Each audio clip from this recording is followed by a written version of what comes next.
ठीक है जी, ये आपकी हो गई बक्कल एलिमेंट्री कैनाल। इसको हम क्या कहते हैं?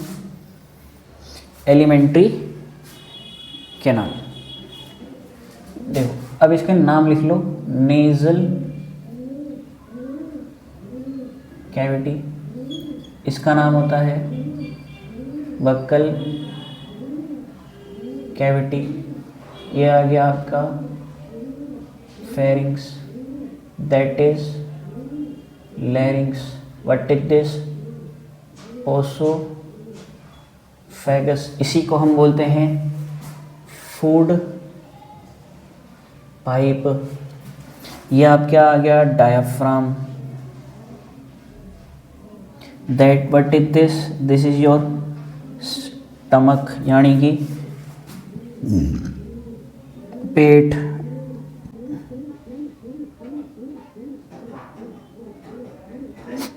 ये आपका आ गया लीवर, और ये जो छोटी सी थैली है दैट इज गॉल ब्लेडर। इसी को हम क्या कहते हैं? Gall bladder. What is this? That is pancreas. ये जो आपको दिख रहा है इसको हम बोलते हैं स्मॉल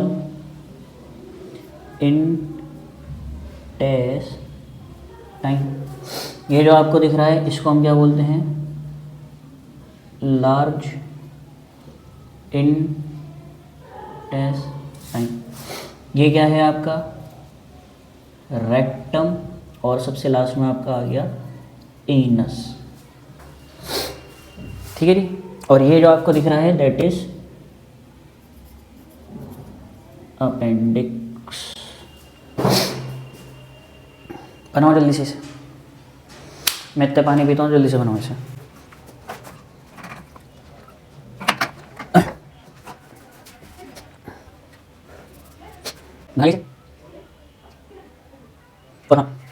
ये जो इससे लेकर यहाँ तक का पूरा रीजन आपको दिख रहा है दैट इज एब्डोमिनल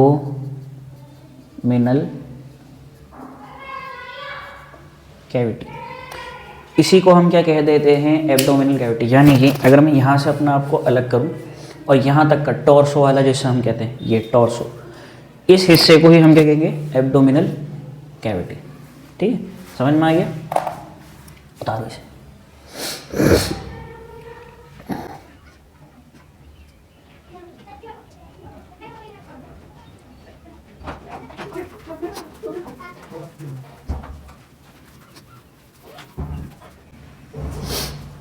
देखो जी,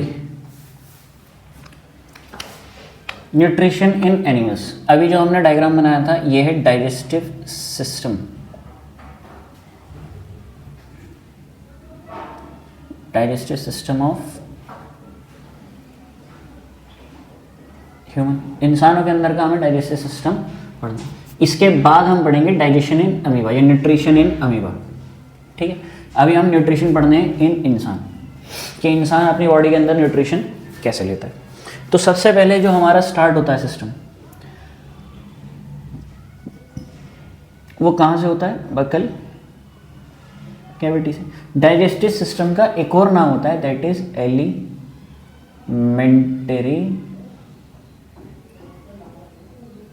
कैनाल। इसी को हम क्या कहते हैं? Alimentary canal. स्पेलिंग देख लेना, शायद ई आता है यहाँ पे। ठीक है, बक्कल कैविटी। बक्कल कैविटी का मतलब क्या है? जो आपका मुंह वाला हिस्सा, ये पूरा मुंह वाला हिस्सा, इसी को हम क्या कह रहे हैं? Buccal cavity. बक्कल कैविटी के अंदर कितने पार्ट होते हैं? It have 3 parts. कितने पार्ट्स हैं? 3। पहला है आपका टंग, दूसरा है आपका टीथ, तीसरा है आपके सलाइवरी ग्लैंड्स। कितने हिस्से बच्चों? 3। टंग, टीथ, सलाइवरी ग्लैंड्स। ओके, समझ में आया? सबसे पहले हम स्टार्ट करेंगे टंग से। टंग क्या है? It is A partially freely movable muscular part. कैसा पार्ट है? Partially freely movable muscular part. Partially freely दोनों क्यों यूज़ कर रहे हैं? पार्शली का मतलब भाई पूरी तरह से कहीं पर भी कैसे भी मूवमेंट थोड़ी शो कर देगी, लेकिन अच्छी खासी मूवमेंट शो कर देती है, इसलिए हम इसको फ्रीली भी कहते हैं। जैसे अगर आप अपनी ज़बान को लो और पूरा गोल घूम कर दो, ट्विस्ट कर दो, तो ट्विस्ट हो सकती है, लेकिन क्या ट्विस्ट होती रहेगी? नहीं, इसलिए पार्शली है, लेकिन ट्विस्ट हो सकती है हाँ, इसलिए फ्रीली है। मूवेबल तो है ही, और मसल की बनी होती है, तो इसलिए जो आपकी टंग है वो partially freely movable muscular part है। काम क्या होता है? ऊपर वाले ने आपके मुंह के अंदर ये दी है, सिर्फ चलाने के लिए नहीं दिए, सिर्फ बोलने के लिए, जो भी दिल में टट टट टट टट टट बोलते चले गए, इसका मतलब ये नहीं होता, इसलिए नहीं दिए सिर्फ आपको, ठीक है। इट हेल्प इन, किस में मदद करती है? Moving food inside mouth during chewing. जब आप चबा रहे हो तो खाने को मुंह के अंदर इधर उधर करने के लिए आप क्या करोगे? उंगली चलाओगे, या खाना खा रहे हो मुंह के अंदर उंगली डाली हुई इधर कर दी, इतनी बदतमीजी नहीं करते। ऊपर वाले ने ज़बान दी है, ज़बान का इस्तेमाल करना चाहिए, ठीक है।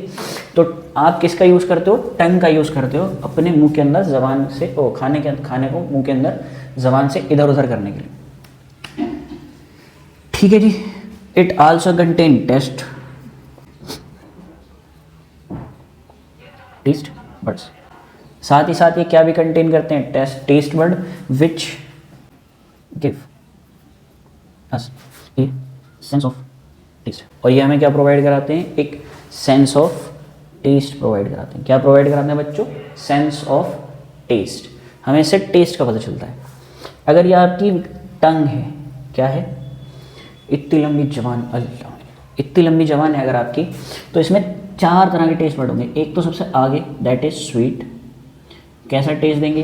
स्वीट। एक तरफ का आपका होगा सोर कह रहा हूँ, सॉल्टी।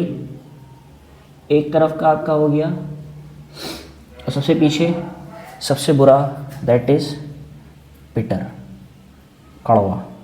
और यहाँ आ गए सोर, खट्टे।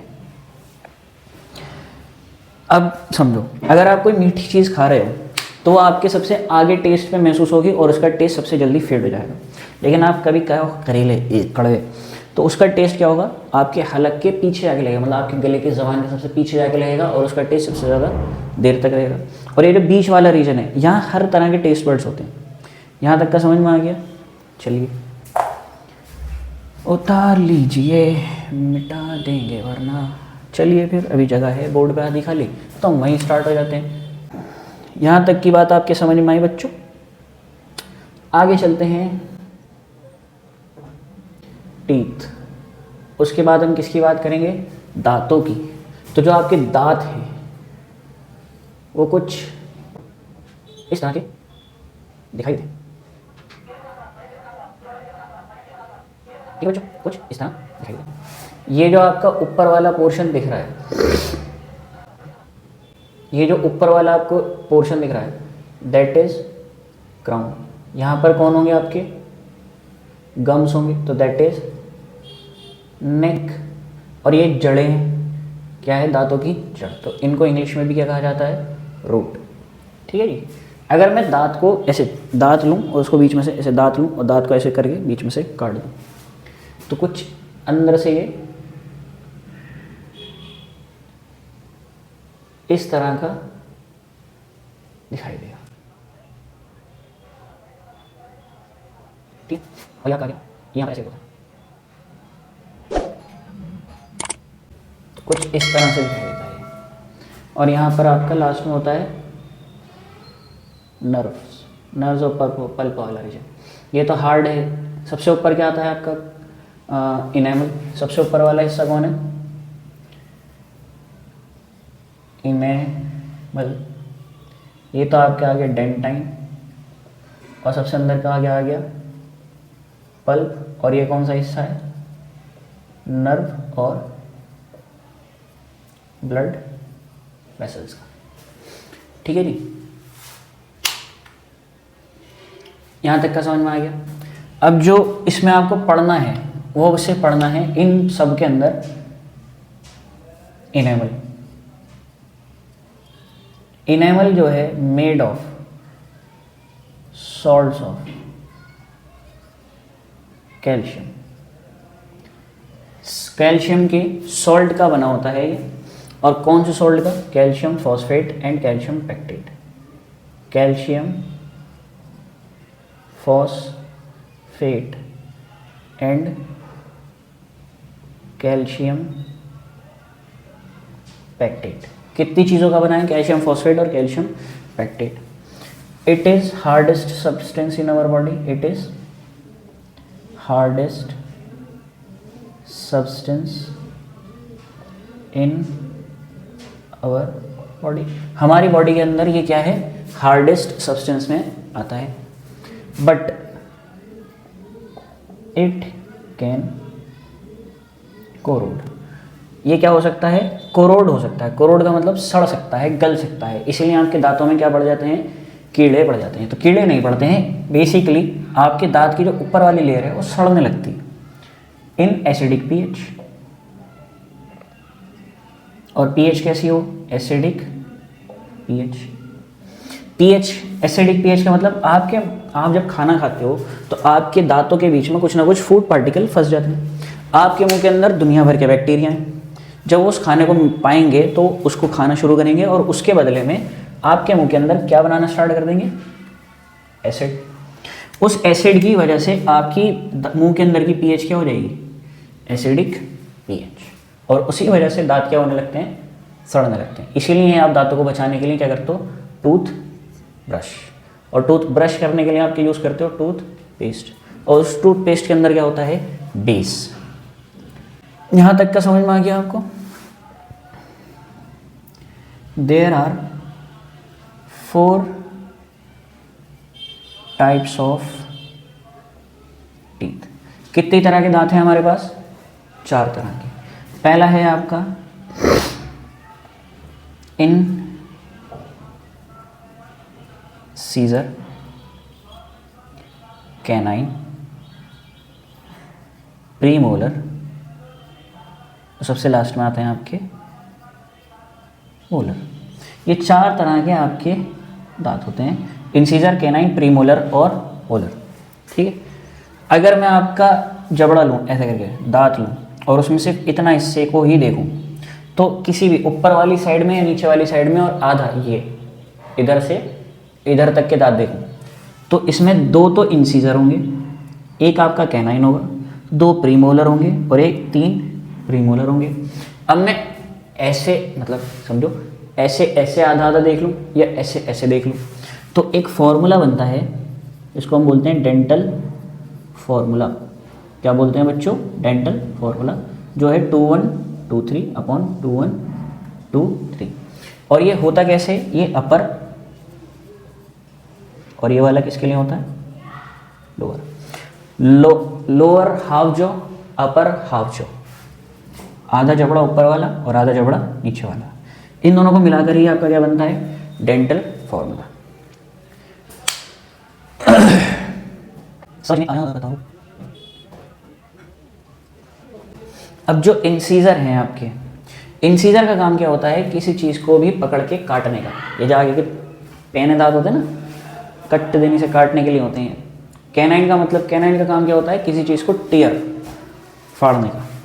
इंसीजर का काम है कट करने का, कैनाइन का काम है टीयर करने का, फाड़ने का। ऐसे अगर आप कभी जो नॉन वेजिटेरियन होंगे उन आप में, अगर वो कभी मुर्गे की टांग खाते हैं तो वो आगे से नहीं खाते, वो इधर ले जाके इधर, ये आपके पैने पैने दांत होते हैं ना, उनमें लगा के फिर ऐसे पकड़ के खींचते हैं। तो इसको हम बोलते हैं टीयर करना। बिल्ली के अंदर, कुत्तों के अंदर या शेर के अंदर आप देखते हो कि उसके पैने पैने 2 बड़े दांत निकले रहते हैं, 2 ऊपर 2 नीचे, उन्हीं दांतों को हम कैनाइन कहते हैं। अब ये जो प्रीमोलर और मोलर हैं, इनका काम होता है चू करने का, चबाने का। अब बकरे किस किस ने पाले होंगे? तो जिसने भी बकरे पाले होंगे या वेजिटेरियन या हर्बीवोर ऑर्गेनिजम्स पाले होंगे तो उनके पास दाढ़ें, जो दाढ़ें होती हैं वो बहुत ज़्यादा होती हैं। वो किस काम आती हैं? चीज़ों को चबाने के लिए, पेस्ट बनाने में काम आती है। हम ओमनीवोर ऑर्गेनिज्म हैं, इसलिए हमारे पास सारे दांत हैं और ठीक ठाक हैं।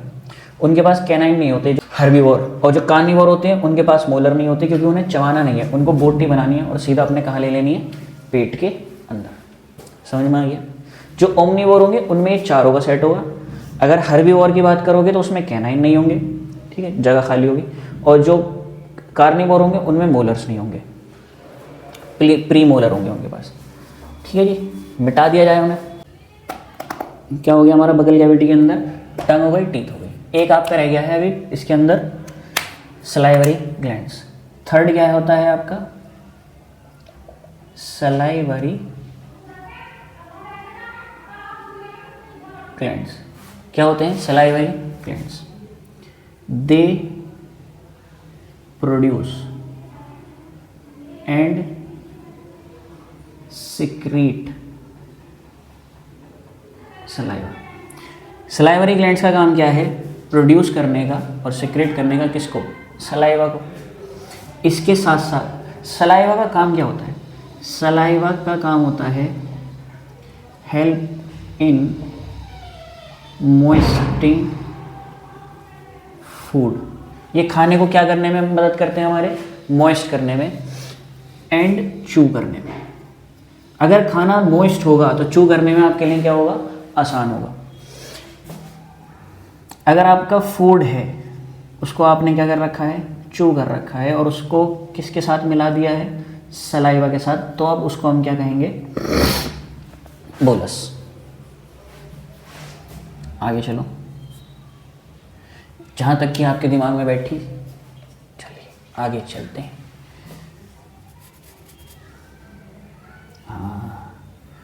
There are 3 salivary glands in our mouth। 3 salivary हमारे पास है। पहला है सब लिंगुअल, फिर आता है सब मैक्सिलरी, और फिर आता है पेट्रोइड।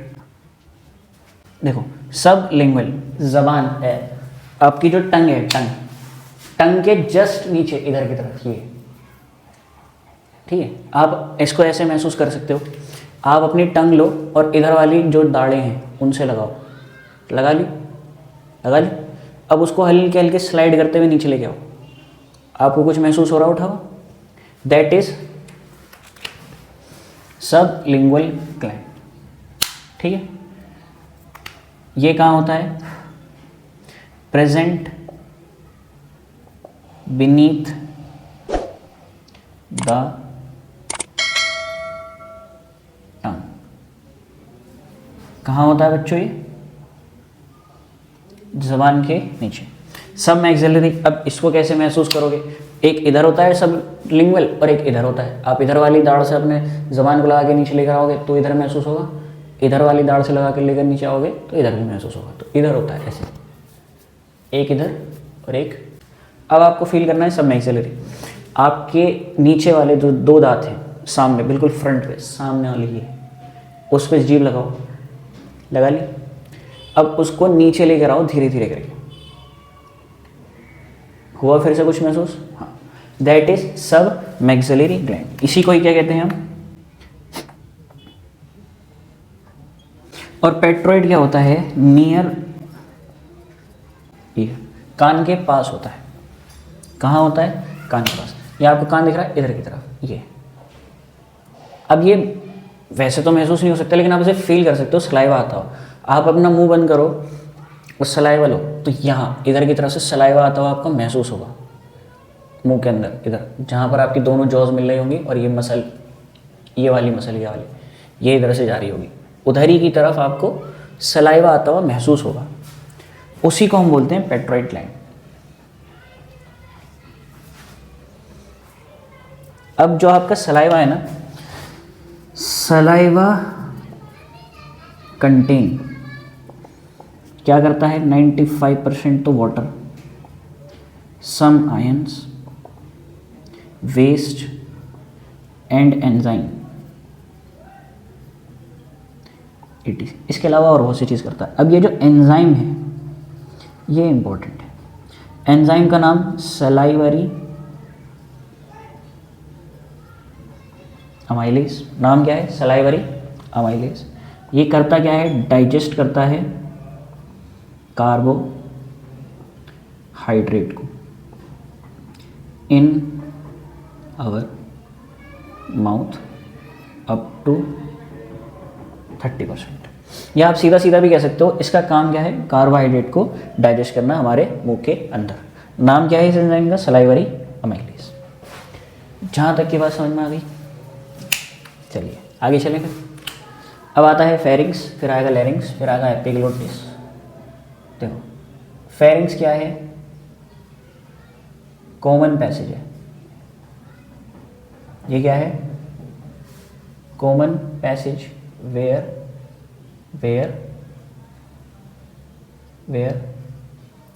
Buccal cavity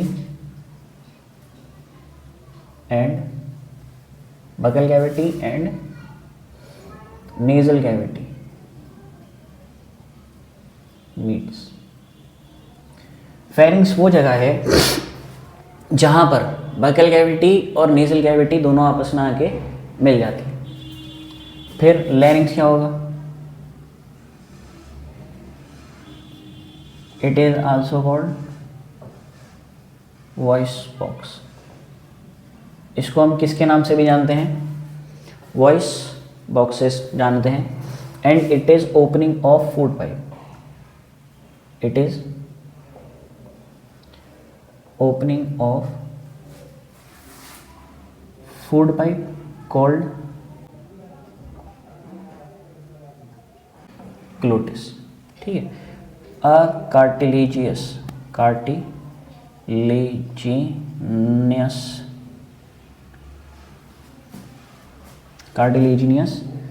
flap called epiglottis is also present। ये क्या है? ये भी प्रेजेंट है। which regulate opening and closing of food pipe. जब आप खाना खाते हो तो एपिग्लोटिस फूड पाइप को खोल लेता है और खाना बिना किसी दिक्कत के कहाँ आ जाता है? पेट के अंदर आ जाता है। नॉर्मली ये फूड पाइप को क्या रखता है? बंद रखता है और विंड पाइप आपका खुला रहता है।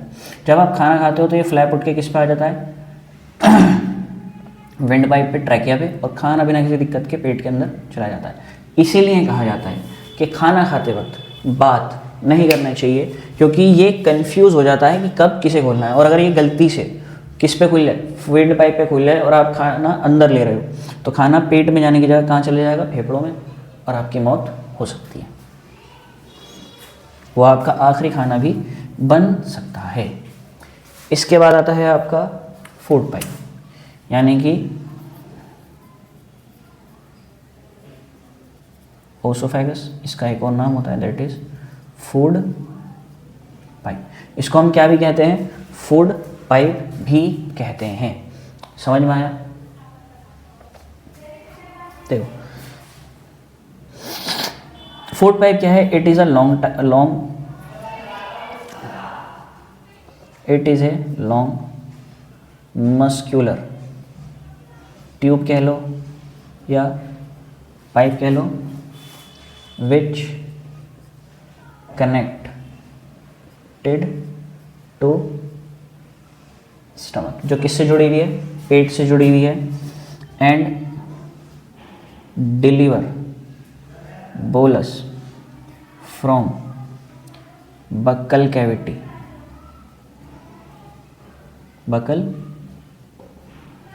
To stomach. इसका काम क्या है?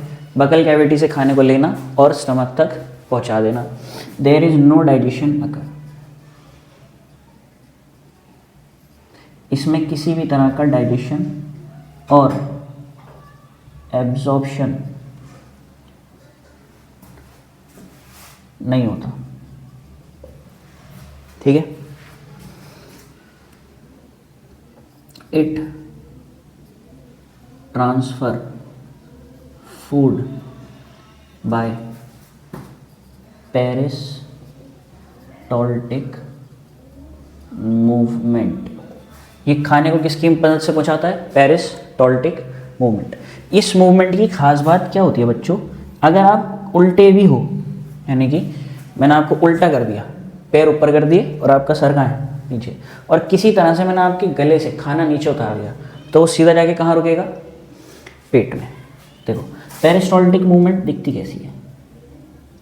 ये नॉर्मल आपका फूड पाइप, और ये किससे कनेक्ट है? आपके स्टमक से। अब ये आपके कहाँ आ गया? खाना आ गया। अब ये खाना धीरे धीरे कहाँ जा रहा है? नीचे।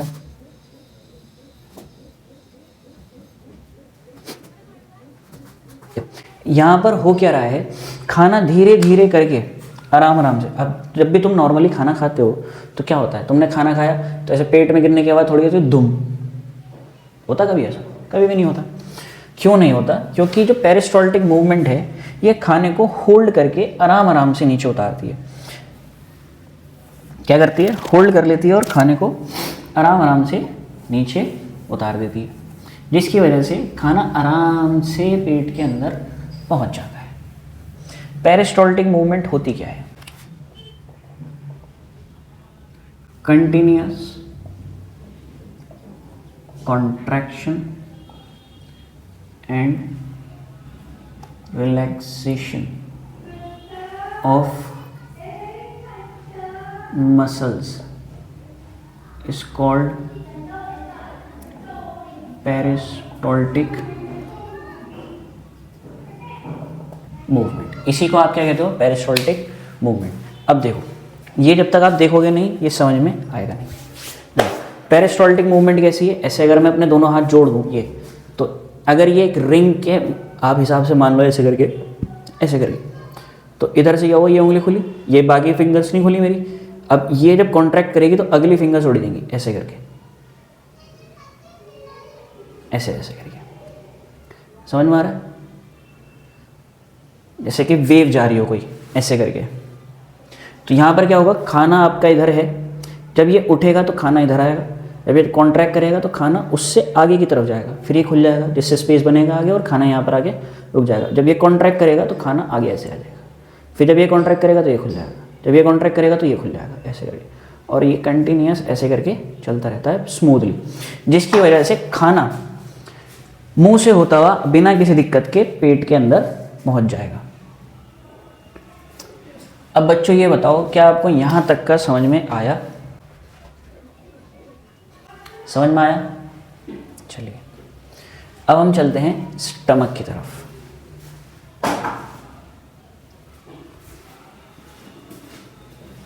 अब यहाँ तक आते आते हमारा अच्छा खासा क्वेश्चन हो चुका है, ठीक है जी। अब आपका आ जाएगा स्टमक।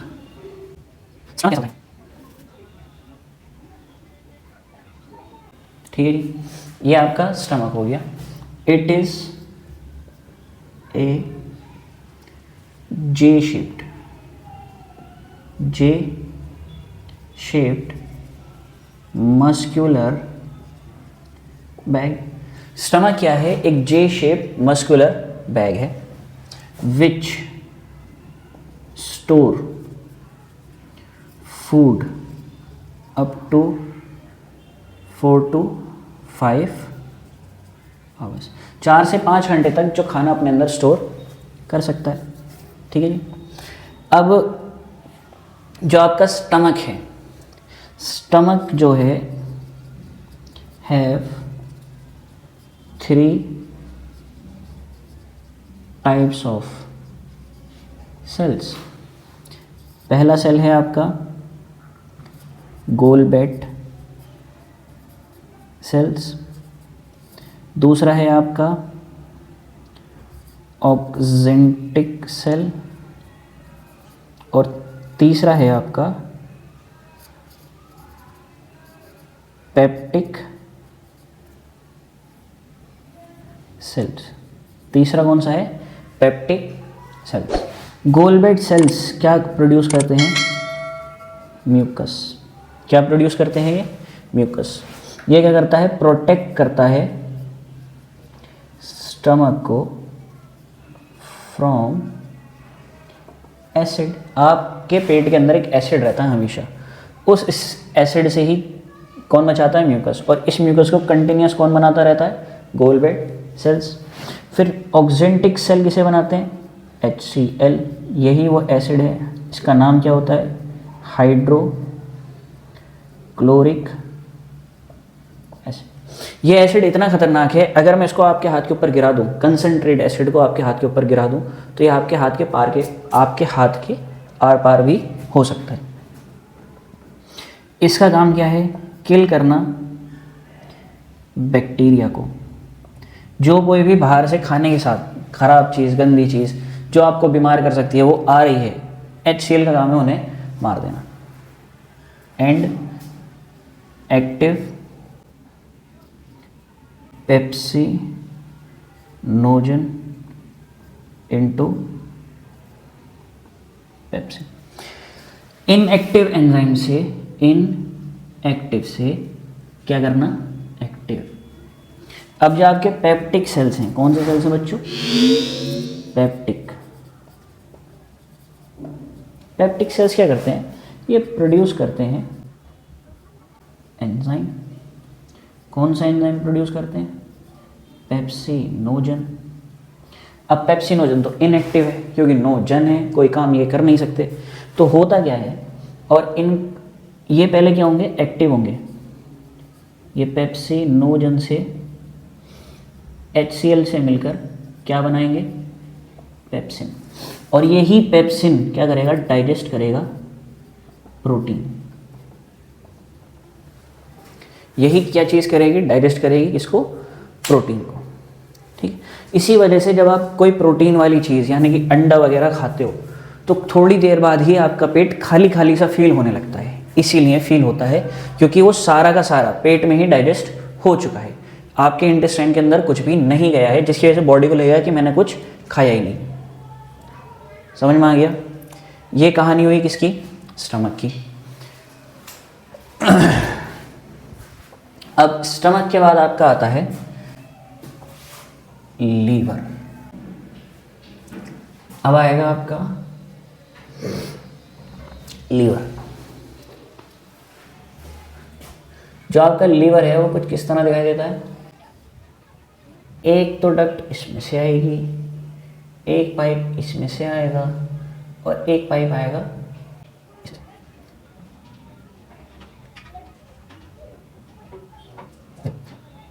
आपका पूरा लीवर कितने हिस्सों में टूटा हुआ है? 2 हिस्सों में टूटा हुआ है। इसको हम बोलते हैं राइट हेपेटिक लोब, इस वाले को हम बोलते हैं लेफ्ट हेपेटिक लोब। ठीक है। अब जो लेफ्ट राइट वाले में सारी है उसको हम क्या बोलेंगे? Right hepatic duct. इसको हम बोलेंगे लेफ्ट हेपेटिक डक्ट। ये क्या हो गई आपकी? Common hepatic duct. और इसको हम बोलते हैं सिस्टिक डक्ट। बच्चा लोग समझ में आया यहाँ तक? और ये जो आपको थैली चिपकी हुई दिखाई दे रही है ना, इस थैली को हम बोलते हैं गॉल ब्लैडर। इसी को हम क्या कहते हैं? Gall bladder. अब देखो, जो आपका लीवर है, largest gland of our body. Colour कैसा होता है इसका? Reddish brown. प्रोड्यूस क्या करते हैं? Bile juice. ठीक है। अब जो गॉल ब्लैडर है, गॉल ब्लैडर है, इसका काम क्या है? स्टोर करना किसको? बाइल जूस को। जब ज़रूरत हो तो गॉल ब्लैडर से हम क्या निकाल लेते हैं? बाइल जूस को निकाल लेते हैं। यहाँ तक का समझ में आ गया आपको? ठीक है जी। अब जब लिवर अपने अंदर से रिलीज करेगा बाइल को, तो बाइल का काम क्या होता है? बाइल का काम क्या होता है? बाइल हेल्प नहीं करता, बाइल कराता है। Bile help in emulsification of fat. और किसका इमल्सिफिकेशन कराता है? फैट का कराता है। इमल्सिफिकेशन में होता क्या है? When big fat globules convert into small fat globule. When big fat globules convert into small fat globules, such with the help of bile, such process is called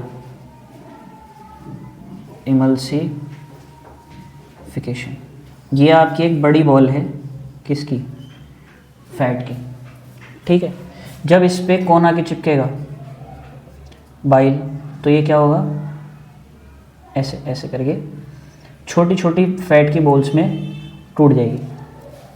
यहाँ पर हुआ क्या है? Big fat globule. ग्लोब्यूल का मतलब होता है गोलियां। बदल लेंगी किसमें? स्मॉल फैट ग्लोब्यूल के अंदर। और ये होगा किसकी वजह से? बाइल की वजह से। अगर बाइल आप हटा दोगे तो ये प्रोसेस नहीं होगा। यहाँ तक का समझ में आ गया आपको? आगे चलिए फिर चलते हैं आगे। ये आपका हो गया लीवर। लीवर के बाद आता है आपका pancreas.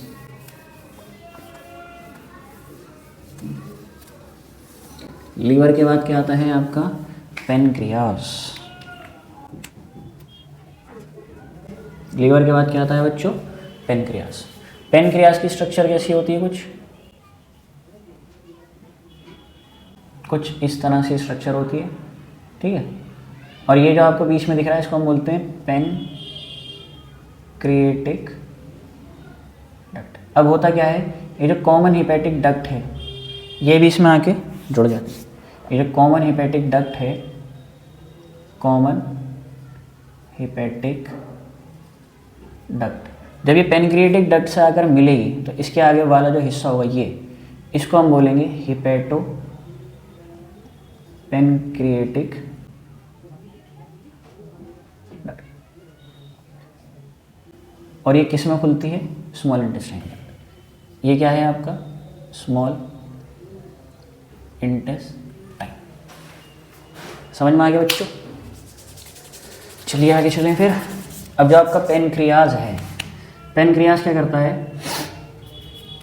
It have a leaf like structure. एक ऐसी स्ट्रक्चर रखता है बच्चों, leaf like structure, and secrete it secrete. क्या सिक्रीट करता है ये? Pancreatic juices which contain enzymes। कौन कौन से एंजाइम्स कंटेन करता है? अमाइलेज, लाइपेज, ट्रिप्सिन, और बहुत तरह के होते हैं, 2-4 और होते हैं जो आपके सिलेबस में नहीं। आपके सिलेबस में हम वही पढ़ा रहे हैं जो आपके सिलेबस में है, फालतू का हम कुछ भी नहीं कर रहे हैं इस टाइम पर। ठीक है बच्चों, पेनक्रियास का काम समझ में आया। अब ये तो मैं इसलिए नहीं लिखवा रहा क्योंकि ये सब कुछ मैंने बता दिया है कि इसके अंदर पेनक्रिएटिक डक्ट होती है जो इससे एंजाइम्स लेकर आएगी। यहाँ पर कॉमन हिपैटिक डक्ट जब पेनक्रिएटिक डक्ट से जुड़ जाएगी तो उस पाइप को आप क्या बोलोगे? अब हिपैटो पेनक्रिएटिक डक्ट। ये हिपैटो पेनक्रिएटिक डक्ट ही कहाँ आके खुलेगी? स्मॉल इंटेस्टाइन के अंदर, ठीक है। इसी के बाद आपका आ जाता है स्मॉल इंटेस्टाइन।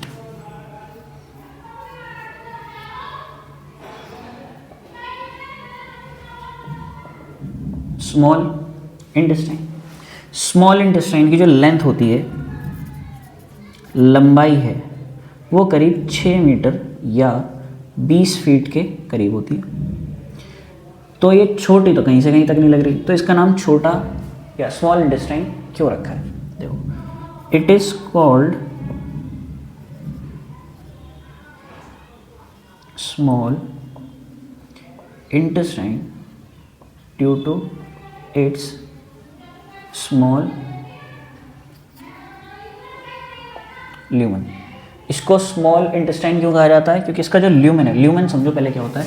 अगर ये एक पाइप है, इसकी एक बाहर वाली लेयर होगी और एक इसके अंदर वाली लेयर होगी। अब ये वाला जो पोर्शन है, इसी को हम बोलते हैं ल्यूमन।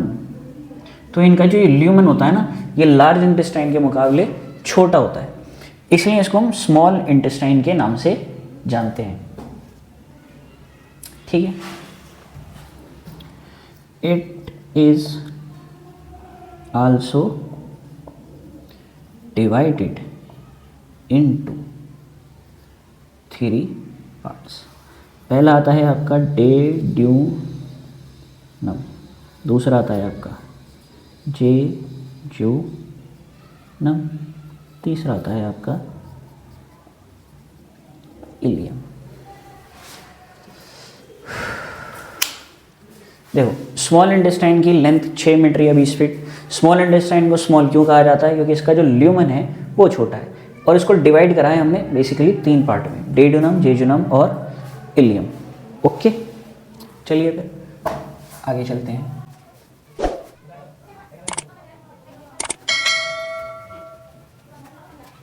चलो बच्चों लोग आगे चलते हैं। सबसे पहले हमें पढ़ना है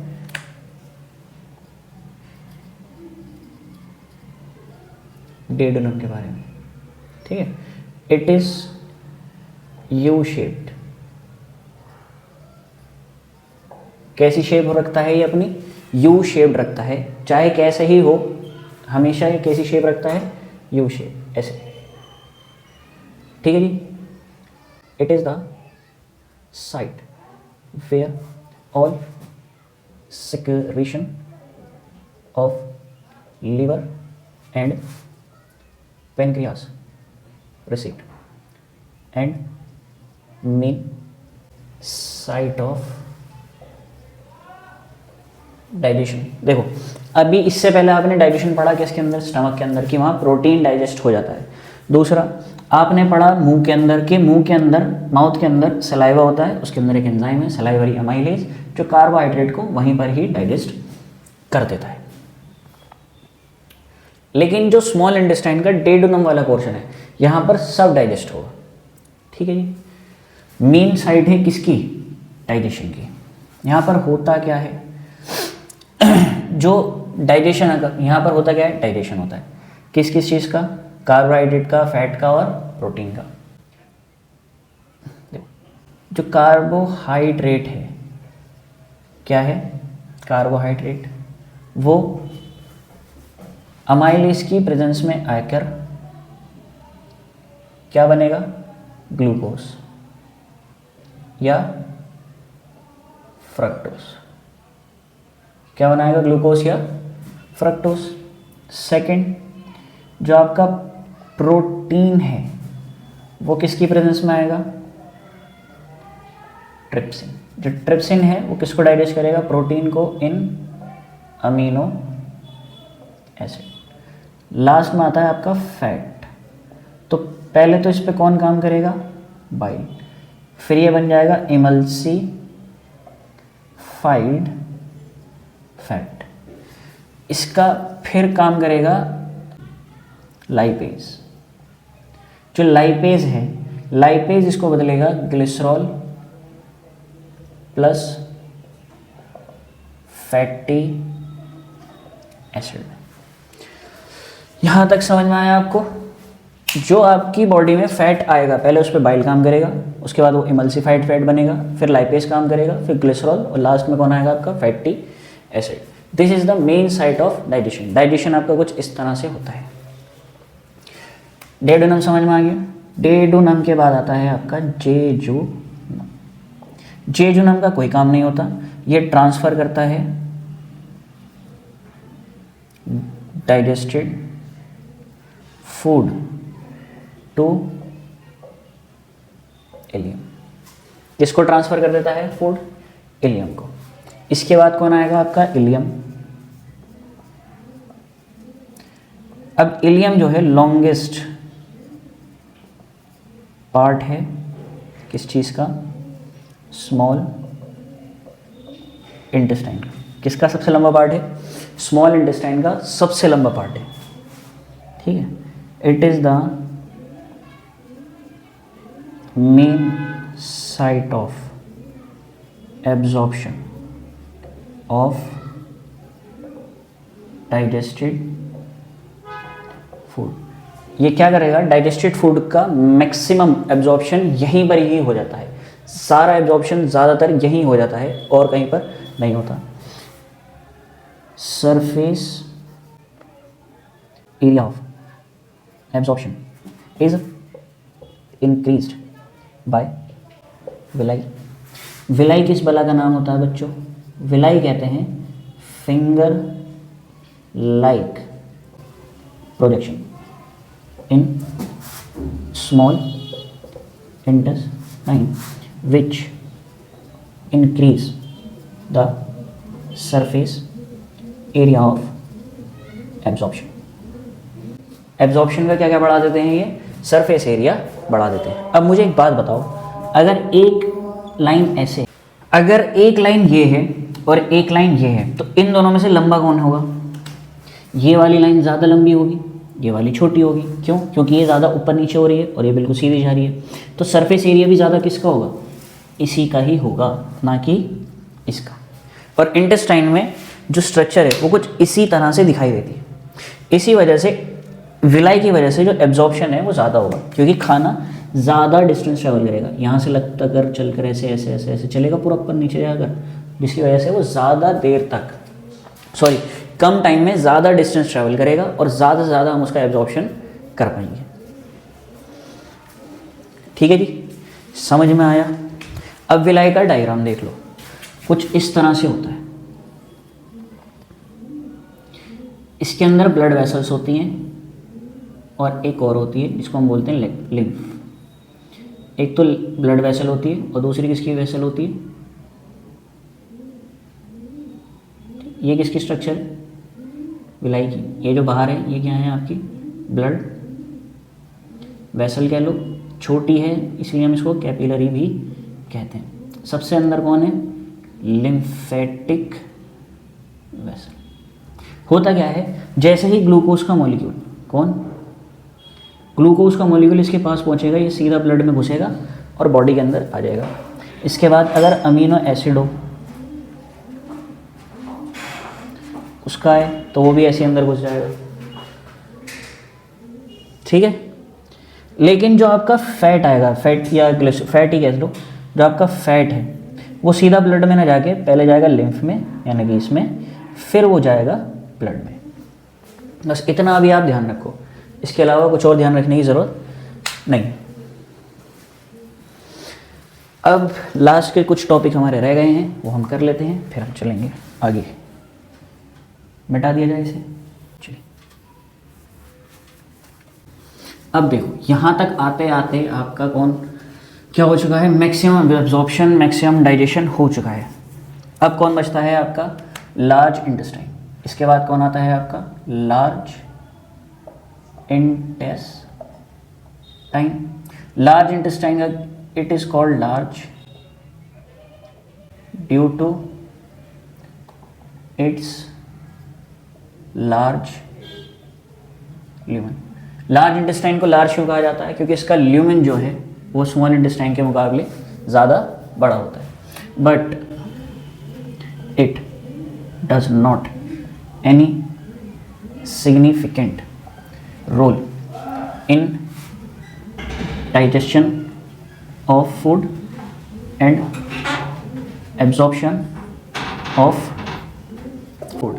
ना ही तो ये कोई सिग्निफिकेंट इम्पैक्ट देता है डाइजेशन में और ना ही कोई सिग्निफिकेंट इम्पैक्ट देता है एब्जॉर्प्शन में, ठीक है। जिसकी वजह से लार्ज इंटेस्टाइन सिर्फ किस काम आता है, होल्ड करने के काम आता है।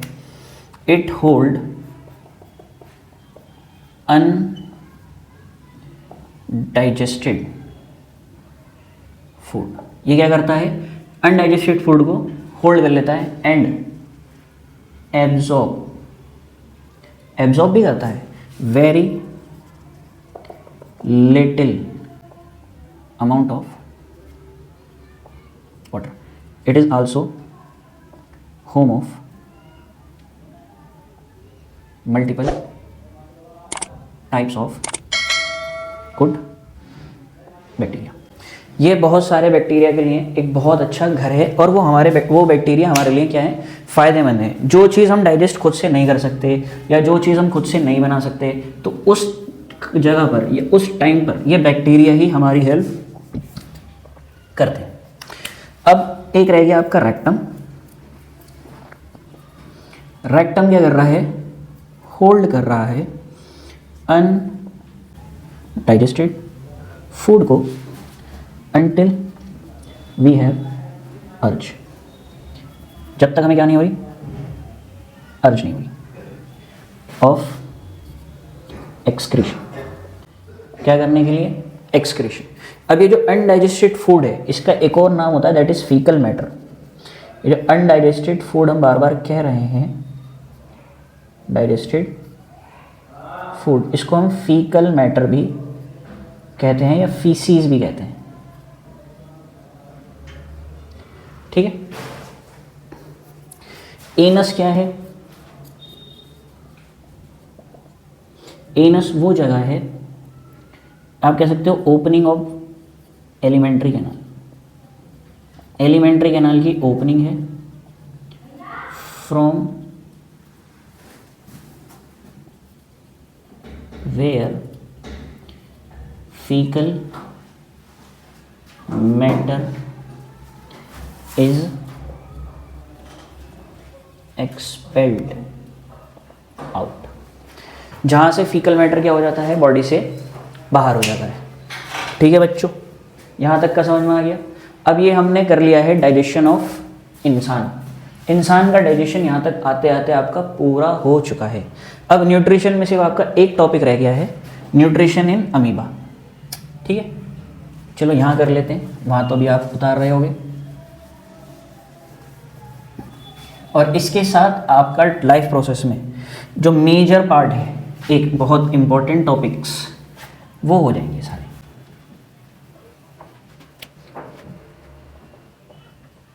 देखो, अमीबा एक यूनिसेल्युलर ऑर्गेनिज्म है। अमीबा कैसा ऑर्गेनिज्म है, एक यूनिसेल्युलर ऑर्गेनिज्म है। ये क्या है आपका, एक अमीबा। ये क्या है, अमीबा। अब मान लो ये अमीबा और इसके पास क्या आ गया, फूड पार्टिकल, कोई खाने की चीज़ आ गई। अब ये अपनी बॉडी के अंदर इस खाने को कैसे लेगी, ये अपने अंदर से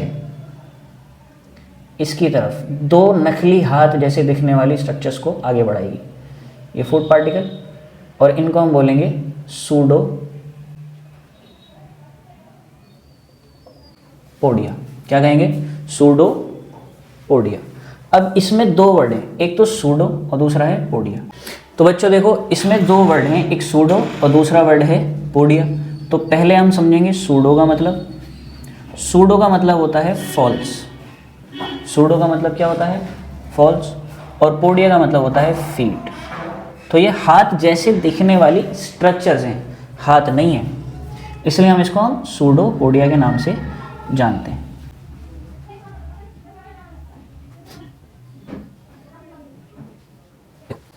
ऐसे होता है न्यूट्रिशन इन अमीबा। अमीबा है, उसके पास फूड पार्टिकल आया, उसने अपने अंदर से हाथ जैसी दिखने वाली, ऐसे हाथ जैसे दिखने वाली स्ट्रक्चर्स को बाहर निकाला। अगर आप किसी भी चीज़ को अपने पास पकड़ के रखना चाहते हो तो कैसे करोगे, दोनों हाथ बढ़ाओगे, ऐसे पकड़ के अपनी तरफ खींचोगे। क्या करोगे, अपनी तरफ ऐसे करके खींचोगे।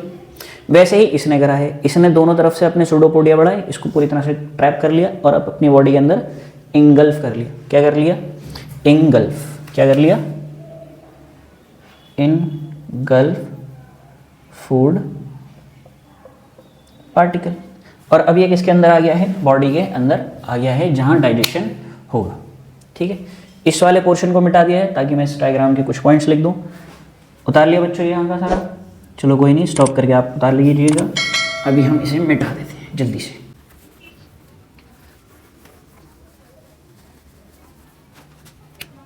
देखो पहला point, when food particle gate near the amoeba it extend it's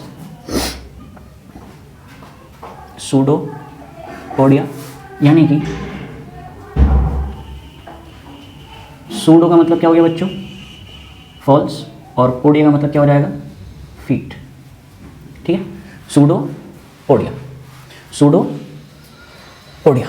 ठीक है, एंड ट्रैप। सेकंड में क्या होगा? When amoeba trap food particle with help of, किसकी मदद से? Trap food particle with help of pseudopodia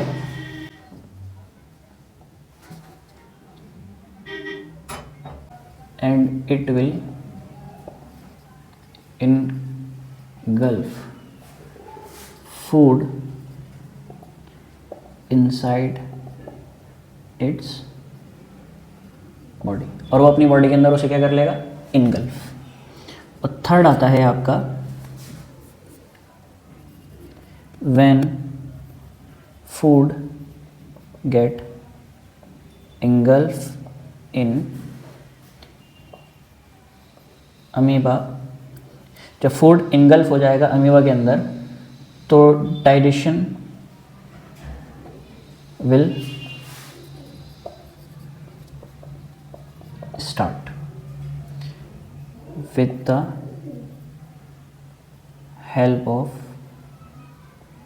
enzymes of lysosomes. ये आपका हो गया न्यूट्रिशन इन अमीबा। इसी के साथ साथ आपका वाला पोर्शन पूरी तरह से कंप्लीट हो चुका है न्यूट्रिशन का। अब आपके इस चैप्टर में 3 टॉपिक्स रह गए हैं, रेस्पिरेशन, सर्कुलेशन और एक्सक्रीशन। जो मेजर पार्ट है और जो इम्पोर्टेंट क्वेश्चन वाले पार्ट हैं वो सारे हो चुके हैं। ठीक है, इसी के साथ हम आपसे मिलते हैं नेक्स्ट किसी और वीडियो में, मतलब इसी चैप्टर की किसी और वीडियो के अंदर। ठीक है, टेंशन लेने की जरूरत नहीं, बीच में नहीं छोड़ेंगे। ठीक है, all the best, good luck and good bye.